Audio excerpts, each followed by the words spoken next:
Halo semuanya, di video kali ini Koko akan bahas soal fisika, tapi Koko akan fokuskan ke soal-soal konsep. Soal konsep ini biasanya sedikit membingungkan, tapi kalau kalian pegang prinsip-prinsip dasar fisika, biasanya soal-soal ini nggak terlalu sulit. Kita langsung aja lihat soal yang pertama. Kalian boleh langsung tebak jawabannya apa menurut kalian, kemudian tinggal dicocokin dengan pembahasan yang akan Koko jelaskan di sini. Soal pertama, which body is in equilibrium? Objek atau benda yang mana yang seimbang? Kalian harus tahu dulu apa sih syarat suatu benda dikatakan equilibrium. Syarat suatu benda dikatakan equilibrium itu ketika net force-nya 0, sigma F-nya tidak ada, atau dan sigma momennya juga tidak ada. Jadi benda yang equilibrium itu bukan benda yang diam, tapi dia boleh bergerak, asal bergerak dengan kecepatan konstan. Tapi walaupun bergerak, dia tidak boleh berotasi. Jadi sigma moment ini menggambarkan rotasi atau perputaran suatu benda. Jadi dia boleh bergerak dengan kecepatan konstan, tapi dia tidak boleh berotasi. Atau dia boleh diam sekalian, jadi objek yang benar-benar diam. Nah, dari penjelasan singkat tersebut, kalau Koko baca optionnya, maka sistem yang equilibrium itu ada di option yang D. A block sliding at constant velocity. Constant velocity ini berarti net force-nya 0 across a tabletop. Sliding di sana menyatakan bendanya meluncur, artinya dia tidak berputar. Jadi sliding menyatakan sigma moment 0, constant velocity menyatakan sigma F-nya 0. Dengan demikian jawaban kita adalah yang D.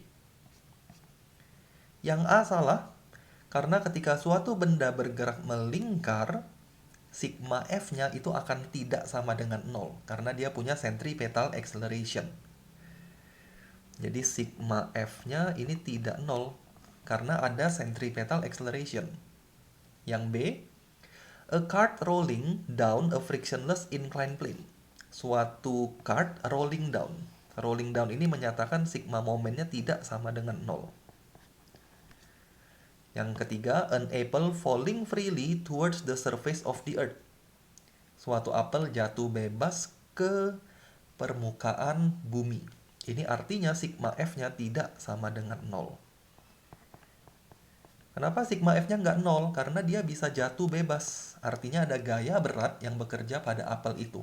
Tidak ada gaya lain. Artinya sigma F-nya nggak 0. Jadi untuk soal pertama jawabannya D. Kita lanjut ke soal kedua. Tentukan jawaban kalian, kemudian lihat pembahasan atau perhatikan pembahasan Koko. Soal kedua dia bilang sebuah gaya, berarti hanya ada satu gaya, diberikan kepada suatu objek yang freely moving. Jadi objek ini bebas bergerak. Objek ini memiliki massa M. At one instant of time, pada suatu waktu tertentu, the object has velocity v. Jadi pada suatu kondisi, kecepatan objek ini v. Kemudian percepatannya adalah a. Pertanyaannya, which quantities must be in the same direction? Besaran apa yang harus besaran apa yang harus memiliki arah yang sama? Kalau kalian ingat-ingat hukum kedua Newton, sigma F sama dengan M kali A. Di hukum kedua Newton ini ada suatu statement bahwa acceleration harus in the same direction dari net force. Jadi sigma F sama dengan M kali A dengan syarat atau dengan tambahan acceleration harus memiliki arah yang sama dengan net force. Net force ini adalah sigma gaya atau total gaya. Dalam konteks soal ini, total gayanya hanya satu yaitu F. Jadi Koko boleh tulis F equals to MA. Dan menurut hukum Newton, A dan F harus memiliki arah yang sama. Dengan kata lain, untuk jawaban soal ini, jawaban yang benar itu adalah option yang B. A and F only. Hanya mereka berdua yang harus memiliki arah yang sama dari hukum kedua Newton. Kita akan lihat option yang lain, A and V. A and V itu boleh berbeda arah. Contohnya apa kok? Bayangin aja gerak parabola.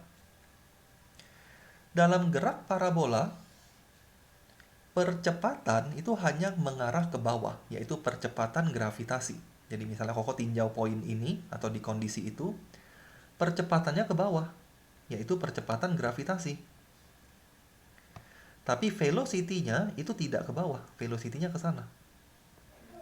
Ini velocity, ini acceleration. Artinya bisa tidak sama arah, sehingga yang A bukan option yang benar. Begitu juga dengan velocity dan force. Dalam konteks gerak parabola, force yang bekerja itu adalah weight atau gaya berat atau force of gravity. Arahnya ke bawah juga, sedangkan velocity-nya ke sana. Jadi ini bukan jawaban yang tepat juga. Kalau mass dan acceleration ini pasti salah. Karena mass ini adalah scalar quantity. Dia nggak punya direction. Otomatis yang C juga salah. Karena V dan A tidak harus selalu in the same direction. Jadi jawaban yang tepat yang B. Kita lanjut lagi ke soal yang ketiga.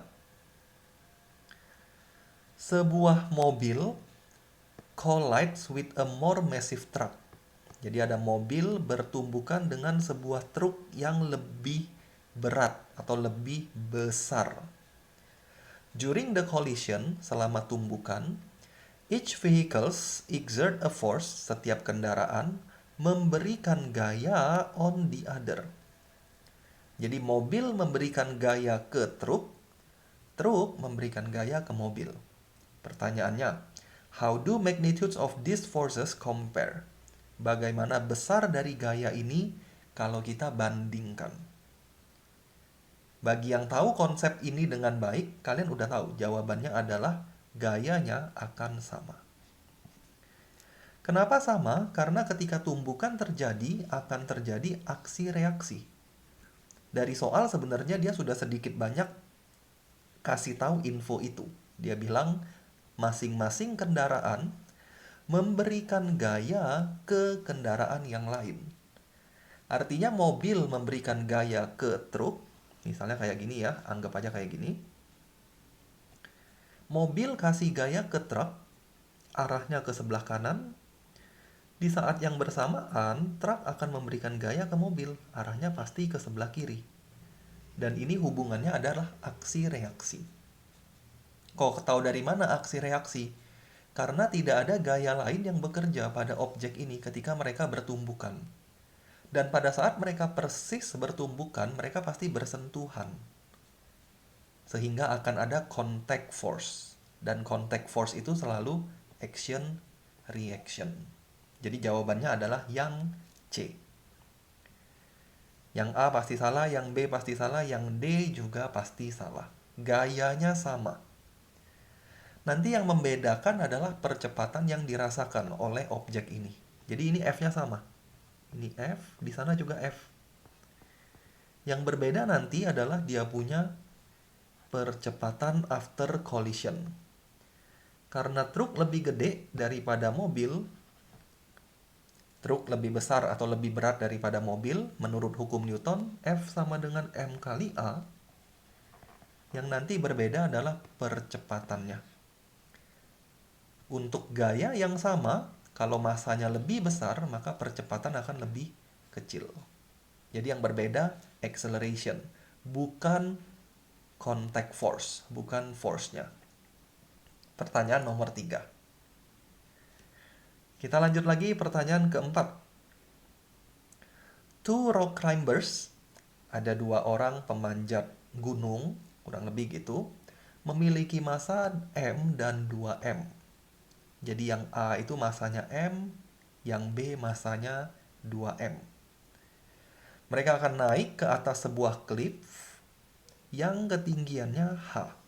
Jadi mereka akan naik ke atas sebuah bukit yang ketinggiannya H at constant velocity dengan kecepatan konstan. Tapi A naik lebih cepat daripada B. Si A naiknya lebih cepat daripada B. Tapi tetap sama-sama constant velocity. Pertanyaannya, the work done by B, usaha oleh B to overcome, untuk melawan gravitational force itu seperti apa kalau dibandingkan dengan work done by A. Jadi kita semuanya bandingkan dengan work done by A. Untuk mencari work done, kita bisa menggunakan prinsip kekekalan energi. Jadi ketika kita melakukan usaha, pasti ada perubahan energi yang terjadi dalam sistem itu. Jadi ketika pemanjat gunung ini memanjat suatu bukit, dia pasti melakukan usaha. Nah, ketika dia melakukan usaha, harus ada perubahan energi yang terjadi dari sistem tersebut.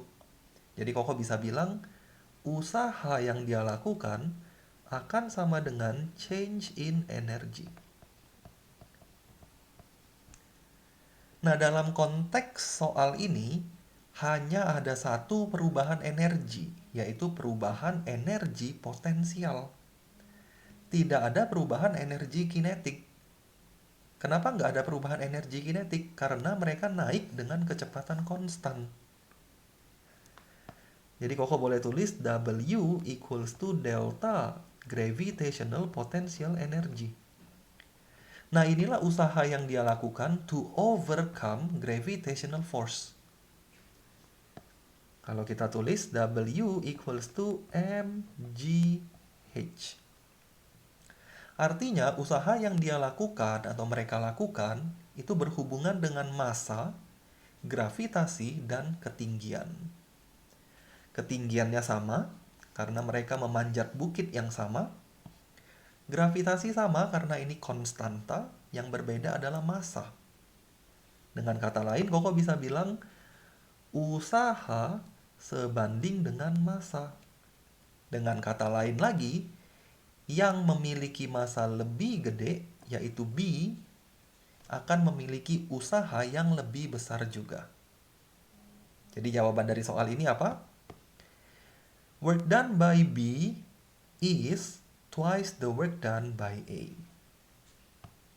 Karena B lebih berat, maka dia akan melakukan usaha yang lebih gede. Walaupun A naik lebih cepat. Tapi tetap aja dia constant velocity. Tidak ada perubahan kecepatan. Artinya tetap aja tidak ada energi yang dia keluarkan untuk kecepatan itu. Karena kecepatannya konstan. Jadi tidak ada energi tambahan untuk meningkatkan kecepatan. Ini pertanyaan yang keempat. Kita lanjut ke pertanyaan yang kelima.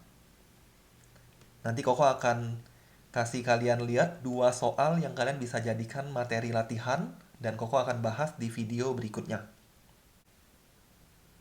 Soal kelima, bola X dijatuhkan dari atas sebuah cliff, dari atas sebuah bukit, dan pada saat yang sama bola yang lain yaitu bola Y dilempar horizontal pada ketinggian yang sama. Kalau diilustrasikan, misalnya ini bukitnya, bola X dijatuhkan, ini bola X, kita jatuhkan, drop, berarti kecepatan mula-mulanya 0, nanti dia jatuh ke bawah, sedangkan bola Y, anggap ini ketinggiannya sama ya, dilemparkan secara horizontal, dari ketinggian yang sama. Kemudian dia bilang lagi, which of the following is correct? Yang mana yang benar? Assume air resistance is negligible. Tidak ada hambatan udara. Yang mana yang benar? Kita semuanya meninjau, dia tiba di ground. Jadi siapa yang akan sampai duluan ke ground? Jawaban yang D udah pasti salah. Dia bilang, why never reach the ground? Because it moving horizontally. Walaupun dia gerak horizontal, tapi karena ada gravitasi, dia tetap akan jatuh ke lantai. Jadi opsi yang D itu nggak make sense. Itu nggak mungkin jawaban kita. Nah, jadi yang mana jawaban kita? A, B, atau C? Secara sekilas, mungkin kalian akan berpikir jawabannya yang X sampai duluan. Jadi mungkin secara sekilas ya, kalian mungkin akan jawab X akan tiba di lantai atau di tanah before Y. Jadi X akan tiba terlebih dahulu. Tapi ini jawabannya nggak tepat. Kenapa nggak tepat? Karena dari persamaan kinematics, kalau Koko akan cari dia punya time, Koko bisa cari pakai arah vertikal. Untuk komponen vertikal, ketinggian sama dengan UT, tentu saja U-nya adalah UY, ditambah setengah GT squared. UY-nya 0. Kenapa UY-nya 0? Karena initial velocity pada arah Y itu nggak ada. Initial velocity-nya 0, yang ini juga sama. Untuk bola Y, dia cuma punya horizontal velocity. Vertikalnya nggak ada.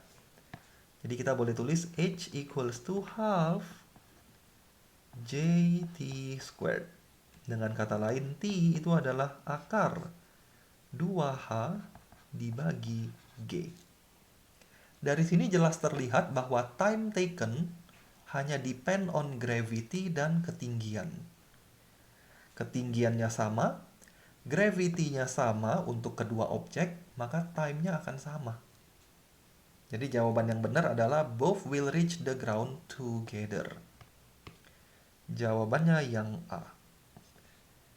Untuk video ini, Koko selesai sampai di sini. Dari 5 soal ini, kalian bisa lihat ya, kalian benar berapa soal nih. Salahnya berapa soal. Koko selesai sampai di sini. Ini ada 2 soal berikutnya yang kalian bisa coba terlebih dahulu. Nanti Koko akan bahas di video berikutnya. Ini soal yang pertama, ini soal yang kedua. Thank you semuanya yang udah nonton video ini. Semoga membantu, semoga bermanfaat buat kalian semua. Kita ketemu lagi di video berikutnya.